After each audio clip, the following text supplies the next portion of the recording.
পার্বত্য চট্টগ্রামের পর্যটন শিল্পের বিকাশের লাই 3 দিনব্যাপী ট্যুর ডি সিএচটি মাউন্টেন বাইক প্রতিযোগিতাত আজ দ্বিতীয় দিন প্রতিযোগী হল শনিবার বিয়ানে হারাসরি শহরতন যাত্রা শুরু করে ফারি উঁচু নিচু পথ বাই রাঙ্গামাটি শহর তাই হচ্ছে এই সময় রাঙ্গামাটি পার্বত্য জেলা পরিষদের ঊর্ধ্বতন কর্মকর্তা হল তারারে স্বাগত জানায়।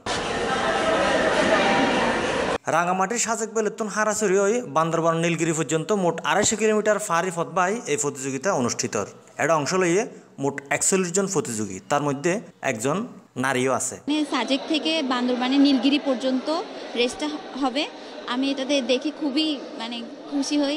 আর আমাকে যখন পার্টিসিপেট করার সুযোগ দেয় ট্রায়াল রেসে যখন আমি টিকে যাই তখন আমি আরও খুশি হই। তখন সাজেক থেকে কোনো সমস্যা ছাড়াই ঠিকমতো প্রথম স্টেজটা কমপ্লিট করে খাগড়াছড়ি আসি, তখন কনফিডেন্স লেভেলটা আশা করি ভালো হয়ে যায়। তখন আমি চিন্তা করছি যে না, আমি বান্দরবান পর্যন্ত পারবো, তাই এখন আশা করতেছি যে পুরো স্টেজটাই কমপ্লিট করতে পারবো।